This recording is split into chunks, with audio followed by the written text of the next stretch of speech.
भैया मेरा ऑर्डर। जी मैम साहब अभी देता हूँ, ये लीजिए। Thank you. अब भैया ये पीछे कौन बैठा है आपके? ये मैडम ये ना मेरी माँ है। अब पागल पागल हो गए हो क्या? अपनी माँ को इतनी कड़ी धूप में बाहर लेके जा रहे हो। अरे खुद तो आप बीमार होंगे ही होंगे, अपनी माँ को भी बीमार करोगे? हाँ, शर्म आनी चाहिए आपको। देखिए मैडम आप अपनी जगह बिल्कुल ठीक है, मुझे अपनी माँ को ना ऐसे बाइक पे बैठा के डिलीवरी नहीं करनी चाहिए, पर मैं भी क्या करूँ, मैं भी मजबूर हूँ। मेरी माँ को कैंसर है। क्या इनको कैंसर है? उसके बावजूद भी आप इनको साथ लेके जा रहे हो? हाँ, आपको कोई बोझ लगता है? इनको घर में रखते, इनकी सेवा करते, पर नहीं, इनको साथ लेके घूम रहे हैं। आपको शर्म आनी चाहिए भैया। नहीं मैम साहब ऐसी कोई बात नहीं है, मेरा भी बहुत मन करता है कि मेरी माँ को बीमारी है तो मैं इनको ना घर पे ले जाके इनकी सेवा करूं, इनकी दवाइयाँ करवाऊं, पर मैं भी क्या करूं, मैं बहुत मजबूर हूं मैम साहब। मेरे पास इतने पैसे नहीं है कि मैं अपनी माँ का इलाज करवा सकूं, और डॉक्टर ने कहा है कि इनको ना कभी भी कुछ भी हो सकता है, इसलिए मैं कभी अपनी माँ को अपने से अलग नहीं रखता, क्योंकि मैं अपनी माँ से बहुत प्यार करता हूँ और मेरा ना इस दुनिया में इनके अलावा और कोई भी नहीं है। भैया सॉरी, मैंने गुस्से गुस्से में आपको बहुत कुछ कह दिया। मुझे लगा आप जानबूझ के नहीं साथ में लेके जा रहे हैं। चलो ये तो अच्छा है कि आप इनकी देखभाल के लिए साथ में लेके जा रहे हैं, मगर इनको कैंसर है तो आप इन्हें घर में रख के देखभाल करते, मतलब इस तरह से धूप में लेके जाओगे तो ज़्यादा दिक्कत होगी ना। और आपने इनका इलाज क्यों नहीं करवाया अब तक? मेम साहब मैंने कई डॉक्टरों को दिखा लिया, पर वो सब कहते हैं कि इनका ना एक बड़े अस्पताल में इलाज करवाना होगा और उसके लिए बहुत सारे पैसे चाहिए। मैं ठहरा मामूली सा डिलीवरी करने वाला, मेरे पास इतने पैसे नहीं हो पाते कि मैं इनका इलाज बड़े अस्पताल में करवा पाऊँ। आजकल आप जैसे बेटे देखने को कहाँ मिलते हैं। वैसे आंटी जी एक बात कहूँ, आप बहुत किस्मत वाली हो जो आपको ऐसा बेटा मिला, वरना आजकल के बच्चे तो अपने माँ बाप को झट से वृद्धाश्रम में डाल देते हैं। पता नहीं क्यों उन्हें अपने माँ बाप बोझ लगने लगते हैं। पर भैया आप इनका जल्द से जल्द इलाज करवाइए ताकि ये जल्दी से ठीक हो जाएं। मेरे पास इतने पैसे होते नहीं हैं कि मैं अपनी माँ का इलाज अच्छे बड़े अस्पताल में करवा पाऊँ, और मुझसे जितना बन पाता है ना मैं उतना अपनी माँ के लिए कर देता हूँ। हाँ भैया मैं आपकी बातें समझ रही हूँ, पर मेरा मन चाह रहा है कि मैं भी आपकी मदद करूँ। आप कहिए ना, मैं आपकी क्या मदद कर सकती हूँ? नहीं नहीं मेम साहब, आपको ना मेरी मदद करने की कोई ज़रूरत नहीं है, आपने इतना कह दिया वही मेरे लिए काफ़ी है।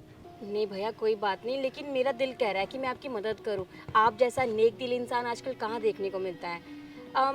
मैं एक काम करती हूँ, मेरे पापा का हॉस्पिटल है तो आप वहाँ जाके इलाज करवा सकते हो फ्री। मेम साहब अगर आप कुछ करना ही चाहती है ना तो दिल से मेरी माँ के लिए प्रार्थना कीजिए कि जल्दी से जल्दी मेरी माँ ठीक हो जाए। हाँ वैसे आप सही कह रहे हो। अच्छा मैं एक काम करती हूँ, आप ही कुछ पैसे रख लीजिए। इससे क्या होगा कि आप घर बैठ के अपनी माँ की अच्छे से सेवा भी कर सकते हो और उनकी देखभाल भी कर सकते हो, है ना? ये पकड़िए। नहीं नहीं मेम साहब, मैं आपसे ये पैसे कैसे ले सकता हूँ, आपने वैसे ही मेरी माँ के लिए एक अच्छा अस्पताल बता दिया, मैं वहाँ इलाज करवा लूँगा, पर मुझे पैसे नहीं चाहिए। हाँ मैं जानती हूँ कि आप बहुत खुददार हो, आप ऐसे पैसे नहीं रखोगे। तो चलो कोई बात नहीं, आप एक काम करना, जब कभी आपके पास पैसे हो जाएंगे इतने तो आप मुझे वापस लौटा देना, ठीक है? ये लीजिए, ये पैसे रख लीजिए। मेम साहब आपका बहुत बहुत शुक्रिया, मुझे समझ नहीं आ रहा मैं आपका धन्यवाद कैसे करूँ, मेरे पास शब्द कम पड़ रहे हैं आपका धन्यवाद करने के लिए।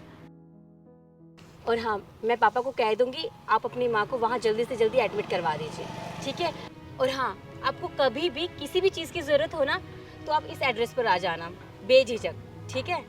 जी मेम साहब बहुत बहुत धन्यवाद। जी ठीक है। और हाँ, आप घबराइए मत, भगवान आपके हमेशा साथ रहेंगे। जी मेम साहब।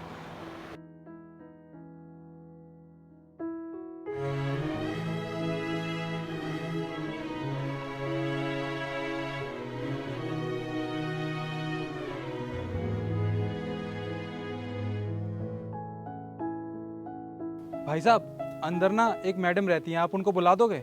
मैडम? भाई साहब यहाँ पर तो कोई मैडम नहीं रहती।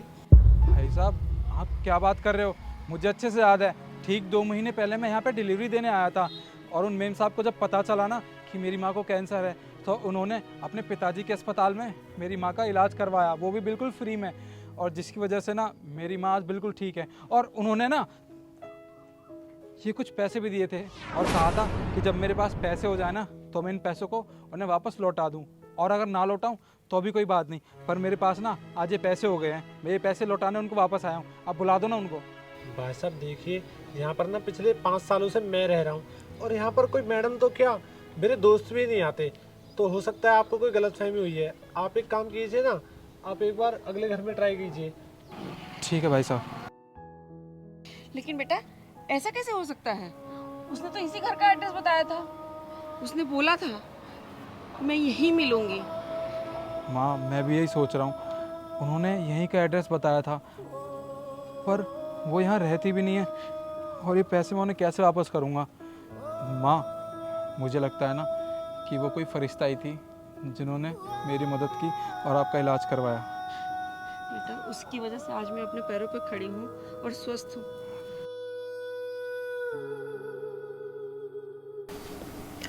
आप लोग यही सोच रहे होंगे ना कि वो लड़की कौन थी। आप लोगों ने अक्सर सुना होगा कि भगवान किसी न किसी रूप में आपकी मदद करने ज़रूर आते हैं।